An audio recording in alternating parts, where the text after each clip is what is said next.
আসসালামু আলাইকুম বন্ধুরা, তোমরা সবাই কেমন আছো? তো সিলিং কিভাবে প্লাস্টার করতে হয় এই ভিডিওটা শেষ পর্যন্ত দেওয়া হবে। প্রথমত সিলিংয়ে ঘোলা লাগিয়ে দিতে হবে। তার জন্য দেখো মিস্ত্রিরা কিভাবে ঘোলা মারছে, স্টেপ বাই স্টেপ এই ভিডিওতে দেখতে পাবে। ভিডিওটা শেষ পর্যন্ত দেখতে থাকো। এই যে তো ঘোলা লাগিয়ে নেওয়ার পরে কিভাবে মালটা লাগাতে হবে তোমরা দেখো।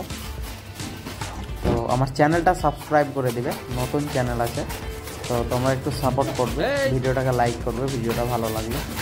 আর আমাদের কাজে কোথাও ভুল হচ্ছে কিনা তোমরা কমেন্ট করো। রাজমিস্ত্রি ভাইরা তোমরা তো অবশ্যই জানবে কিভাবে করতে হয়।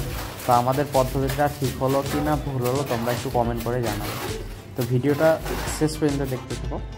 যে দুটো মিস্ত্রি আছে, এই সিলিংটা করতে কতটা টাইম লাগতে পারে তোমরা একটু কমেন্ট করে বলো।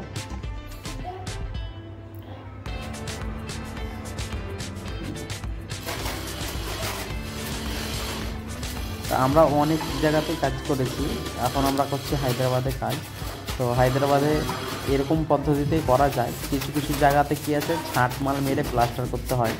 তো ওটাও ঠিক এটাও ঠিক, কিন্তু সব থেকে বেশি ভালো কোন প্লাস্টারটা হবে তোমরা একটু কমেন্ট করে জানাবে। ভিডিওটা শেষ পর্যন্ত দেখতে থাকো বন্ধুরা। এই যে লেবারে মাল দিচ্ছে, একটা লেবার দুটো মিস্ত্রিকে জোগাড় আরামসে দিয়ে দিবে।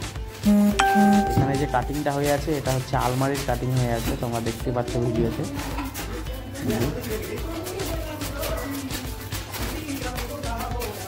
देखिए मिस्त्री लोग गान बोलता है और काम करता है, इन लोग का एनर्जी बहुत है, अभी सुबह सुबह एनर्जी बहुत रहता है इन लोग का। এই যে ফাইনাল লুকটা দেখো বন্ধু কেমন হয়েছে। সামনে একটা লিফট আছে আর এই পেছনে আমাদের সিঁড়ি আছে। তো